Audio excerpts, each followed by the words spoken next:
দণ্ডবোধ প্রণাম। আমি আজকে 2022-এ বাবা লীলামৃত একটু বলবো, আর বাবা যদি কিছু বলে গেছেন আমি দেখছি, সেগুলো আমি একটু শেয়ার করব। কোনো ভুল ত্রুটি আপনারা নিজ মনে আমাকে ক্ষমা করে দেবেন। বাবার কৃপায় যা কিছু বলাচ্ছে ওনার কৃপায় বলছি। 2022-এ মার্চ মাসে বাবা পদ্মশ্রী পায়। তারপর পদ্মশ্রী পাওয়ার সময় একটা বাবা কথা বলেন আমাকে, ঘটনাটা অ্যাকচুয়ালি বাবা পদ্মশ্রী নিতে চাইছিলেন না, বা সেরকম উনি জানতেনই না যে অ্যাওয়ার্ডটা উনি পাবেন। উনি তখন বেনারসে ছিলেন, একটা ফোন কল আসলো। ফোন কলে বাবাকে জিজ্ঞেস করা হলো এরকম এরকম পদ্মশ্রী কি উনি অ্যাকসেপ্ট করবেন কিনা না। তো কানে তো বেশি ভালো করে শুনতেন না বাবা, আর বাবার একটা মানে ওনারই একটা সিদ্ধান্ত, যা যদি যে কিছু বলে সবসময় হ্যাঁ বলে, কিছু না কখনো বাবা বলে না। তখন হ্যাঁ বলে দিয়েছিল। তারপরে গাড়ি এসলো, বাবাকে সম্মান দিল। তখনই বাবা বুঝতে পারলো যে এটা কি হচ্ছে ব্যাপারটা। তখনও বাবা বললো যে আমার চাই না, দরকার নেই। তখন যে কমিশনার ওরা বুঝালেন যে এটা জগতের মঙ্গলের, মানে যোগার প্রচার হবে, যোগাটার প্রাধান্যতা হবে বিশ্বে। তখনই বাবা এটা রাজি হলো। যা কিছু বাবা করেন সব জগতের মঙ্গলের জন্যই করেন। যাই হোক, পদ্মশ্রীর পরে সে বছরে 2022-এর সামারে বাবা একটু অসুস্থ হন। তখন বাবা ত্রিপুরাতেই থাকেন বোধহয় ওই সময়টাতে। আমি তখন ছিলাম না, আমার যতটুকু আমি জানি তাই বলছি। তারপর সে বছর ডিসেম্বর মাসে বাবার সাথে আমার আবার দেখা হয় পুরীতে, পুরী দান উৎসবে। বাবা ধ্যান চৈতন্য মহারাজের আশ্রমে ছিলেন। তখন আমি বাবার একটা বই আমি পাবলিশ করেছিলাম লন্ডনে, ওনার বায়োগ্রাফি বা ওনার বিষয়ে। তো বাবা বইটার একটা কপি আমি নিয়ে এসেছিলাম, বইটা দেখলেন। তখন বললেন এই বইটা একটা পেন ড্রাইভে করো আর এটা ইন্ডিয়াতে প্রিন্ট করো, এখানে সব সস্তা হবে। তারপর 19 ডিসেম্বর 2022-এ বাবা সহ ভক্ত সহ আমরা সবাই গেলাম লেপ্রোসি কলোনি, তারপর leprosy hospital, railway station, helipad. আর সেখানে বাবা অনেক টোকেন দান, ধন দানের উপলক্ষে অনেক টোকেন বিতরণ করলেন। আর ধন দানটা উৎসবটা ছিল 21 ডিসেম্বর 2022-এ। আমাকে বাবা বললেন যে কাউন্ট করো কতজন আছে এখানে কুষ্ঠরোগী। তো আমি বললাম বাবাকে কাউন্ট করে 61 ফিমেল আর 110 মেল। এটা লেপ্রোসি কলোনির লোকনাথ টেম্পলে। তারপর 20 ডিসেম্বর 2022-এ ঝিমলি পটনায়ক দিদি, ওড়িশা বেকারির মালিক, ওনার বাড়িতে উৎসব ছিলেন। বাবাকে অনেক আদর সম্মান করা হলো। আমরা সবাই অনেক ভক্তরা মিলে আনন্দ করলাম। 7টার সময় আমাদেরকে জগন্নাথ মহাপ্রসাদ বিতরণ করা হলো। তারপর পরের দিন তো দান উৎসব ছিল। সেদিন বাবা সকালবেলা 3টের সময় আমাকে দেখালেন যে সকাল 3টের সময় যে জগন্নাথ, বলদেব আর সুভদ্রা ওরা কিন্তু সারা রাত আশ্রমের বাইরেই ছিলেন, কারণ সকালবেলা আসতে ওদের কষ্ট হয়, তো সকালবেলা বাইরে ছিলেন। আর হীরামন্দা কালীধাম গেস্ট হাউসের সামনে ঝাড়ু দিচ্ছিলেন। তখন হীরামন্দাকে দেখিয়ে বললেন যে ওনার শ্রদ্ধা ভক্তি অতুলনীয়, উনি খুব হাই ক্লাস ডিভোটি। তারপর সেদিন আমরা সকালবেলা ব্রেডের মধ্যে বাটার লাগানো, সেটা আমার সেদিন আমি একটা সুযোগ পেয়েছিলাম ব্রেড বাটার লাগানো। তো বাটার স্যান্ডউইচ বানালাম আমরা। 450টা স্যান্ডউইচের দরকার ছিল তখন। তারপর গৌরবাদ শাহী রোডে সব ভক্তরা ছিল, সমাগম হলো, কীর্তন হচ্ছিল, আর প্রসাদ সেবা হচ্ছিল, আর সব কুষ্ঠরোগীদেরকে দান উৎসব হলো। দানে বাবা কি কি দিলেন? তেল, আলু, টমেটো, চিড়া, ডাল, চাল, 500 টাকা, শাড়ি, মহেন্দ্র দত্তের ছাতা। আর এই দানটা সকাল 8টা থেকে দুপুর 12টা পর্যন্ত চললো। দানের পর সব ভক্তরা মিলে নিগমানন্দ আশ্রমে গেলাম, সেখানে দুপুরের সেবা হলো। তারপর বাবা এই দান উৎসবের পরে কলকাতায় চলে আসলেন। কলকাতায় এসে বাবার একটু শ্বাসকষ্ট হচ্ছিল, তখন একটু অক্সিজেন দেওয়া হলো। বাবা দ্বীপের বাড়িতে ছিলেন তখন।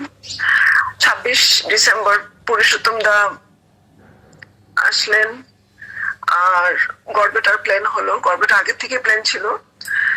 সেখানে বাবা 26 ডিসেম্বর পুরুষোত্তম দাকে বললো, যেখানে বহু লোকের সেবা হয় সেখানে নারায়ণ বাস করে।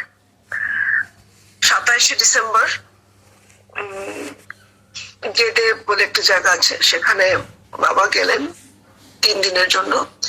28 ডিসেম্বর রামনগর গ্রামে গেদে রেলওয়ে স্টেশনের কাছে বাসন্তী বিশ্বাসের বাড়িতে বাবা ছিলেন। সেখানে বাবা কয়েকটা কথা বললেন। গৃহস্থ থেকেও ব্রহ্মচর্য পালন করা যায়। ব্রহ্মচর্যের অনেক মহিমা। ব্রহ্মচর্য পালন করলে গুরু এবং ভগবান আনন্দ হয়, খুশি হয়, সন্তুষ্ট হয়। তারপর বাবা বললেন তপস্যা 3 প্রকার, যেটা গীতার চ্যাপ্টার 9-এ লেখা আছে। গীতাতে লেখা আছে। আর চ্যাপ্টার 9-এর বাবা জিস্টটা বললেন, যেটা আমি আগে অনেকবার বলেছি। যে জিস্টটা বললেন, যৎকরুষি যদস্নাসি যজ্জোহসি তপস্যসি কন্তেয়া তৎকুরুষ্য মদর্পণম। তারপর বাবা সেখানে বললেন তপস্যার 3 প্রকার, শারীরিক, বাহ্যিক, মানসিক তপস্যা। গীতা রোজ পড়তে বললেন, জপ করতে বললেন। আর মন শুদ্ধির জন্য জপ আর ধ্যান দরকার। আর বাহ্যিক তপস্যাটা কি করে করতে হয় বাবা শিখালেন। যে কথাটা সত্য কথা বলতে হবে, কিন্তু এমন কথা বলবে যেটাতে অন্যের কাউকে কষ্ট না হয়, আর যেটাতে যে শুনছে ওরও লাভ হয়। মানে এমন বাণী করতে হয় যে বাণীতে পরোপকার হয়। তারপর 30 ডিসেম্বরে 2022 সুবোধ কুমার মোহরিয়া বাসন্তী বিশ্বাসের ওখানে বাবা ছিলেন। অনেক বড় উৎসব হলো, ভোগ হচ্ছিল। সেখানে একটু বাবা ভক্তদের সামসিক শারীরিক সমস্যা বা কি অসুখ রোগ এগুলো নিয়ে একটু চর্চা করছিলেন, আর অনেকগুলো প্রেসক্রিপশন লিখছিলেন। সেগুলো দেখে আমি একটু ইন্সপায়ার হলাম। বাবাকে জিজ্ঞেস করলাম যদি আমি হেলথ ক্যাম্প করলে কি করে, মানে কেমন হয় জিনিসটা, ফ্রি হেলথ ক্যাম্প। বাবা খুব মানে স্বতঃস্ফূর্তি ভাবে বললেন খুবই পজিটিভ, এটা খুব ভালো হবে। জনসেবাই ভগবানের সেবা। তারপর 31 ডিসেম্বরে বাবা আবার সেভাবে প্রেসক্রিপশন লিখছিলেন, কার্টিজেন, রুমালিয়ান ফর্ট, মেটফর্মিন। অনেক ভক্ত সমাগম ছিল। তখন আমি জিজ্ঞেস করলাম বাবাকে যে রামনগরের হেলথ ক্যাম্প 2 দিনের জন্য করলে কি রকম হয়। বাবা বললো 2 দিনে কিছুই হবে না, অ্যাটলিস্ট 10 দিন হেলথ ক্যাম্প করতে হবে। আর 3টা জায়গা বললো, বেনারস, গড়বেতা, নবদ্বীপ। 31 ডিসেম্বরে বাবা রামনগর থেকে প্রস্থান করলেন কলকাতায়।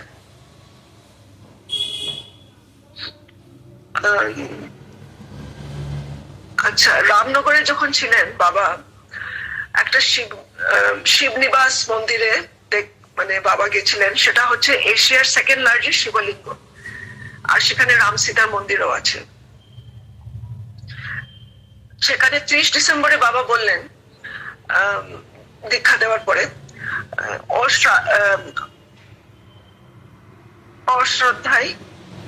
অশ্রদ্ধায় করা কাজ নিষ্ফল হয়, আর আসক্তি দুঃখের কারণ। 2 জানুয়ারি 2023 পুরুষোত্তম দা আর সব ভক্তরা মিলিয়ে গর্ভটাতে অনেক বিশাল দান যজ্ঞের আয়োজন করেছিলেন। আর বাবা গর্ভটাতে ছিলেন অনেকদিন। 4 জানুয়ারি 2023-এ বাবা হঠাৎ, আমরা সবাই যখন অন্ন করছি মানে সেবা নিচ্ছি, হঠাৎ আমি একটা আওয়াজ শুনলাম বাবার রূপ থেকে। আওয়াজ শুনে দেখলাম যে বাবার মাথাটা একটু কেটে গেছে, মানে বাবা পড়ে গেছিলেন। তো মামুনিদি তাড়াতাড়ি করে একটু ডেটল লাগালেন। আমি গড়াইদাকে আবার ডাকলাম, কিন্তু বাবা মানে এই যে পড়ে গেলেন বা মাথায় কষ্ট মানে দুঃখ পেয়েছেন, সেটা নিয়ে বাবা কিন্তু কিছু উল্লেখ করেননি বা এটা নিয়ে বাবা কোনো ব্যস্ততা দেখাননি। বাবা নিজের কাজ করে যাচ্ছে, এদিকে ব্লিডিং হচ্ছে, এদিকে বাবা নিজের কাজ করছে, ভক্তকে সেবা দেওয়া, তখন পেঁপে দিচ্ছিল সবাইকে, পেঁপে দেওয়া, এগুলো সব করে নিচ্ছে বাবা। ডেইলি মানে যেরকম ওনার মানে দৈনিক কার্য এগুলো সব করছেন। তো একটা কথাও বলিনি ওনার যে কথা মানে ব্যথা পাচ্ছে বা কিছুই। পরদিন দেখলাম যে বাবা একদম সুস্থই আছে, কিছুই উল্লেখ করছেন না, সবাইকে ভক্তকে সেবা টেবা দিচ্ছেন বাবা। তারপর সেদিন পরদিন গর্ভটাতে বাবা বললেন কাউন্ট করো কয়জন এসছেন, নারায়ণী কয়জন এসছেন কাউন্ট করো। দুপুর 12টার থেকে সেবা শুরু হলো, 3 ঘন্টা প্রায় চললো। টোটাল আমি কাউন্ট করলাম প্রায় 7,500 লোক এসেছিল। এক্সাক্ট নাম্বারটা আমি নোট করলাম 7326, কিন্তু তারপরে আরো এসেছিলেন লোক, আমি অনুমানিক বলছি অলমোস্ট 7,500 লোক। তারপর বাবা মানে একটা অলৌকিক, এটা একটা দৃশ্য, মানে কোনো হইচই নেই, কোনো এত লোক এসছে কিন্তু কোনো ধরনের কমোশন নেই, সবাই শৃঙ্খলা ভাবে বসছেন, সেবা নিচ্ছেন। তারপর সেবার পরে একদম লাইন ধরে বাবার থেকে আশীর্বাদ দিচ্ছেন, আর বাবা দীর্ঘ সময় ধরে একই জায়গায় বসা সবাইকে আশীর্বাদ দিচ্ছেন। 6 জানুয়ারি 2023-এ কুষ্ঠরোগীদেরকে সেবা দেওয়া হলো গর্ভটায়। আর গর্ভটাতে এই যে কুষ্ঠরোগীদের সেবার পরে আমরা সবাই যখন বসে সেবা দিচ্ছি, তখন বাবা বললো এই সেবাটাই মহাপ্রসাদ। তো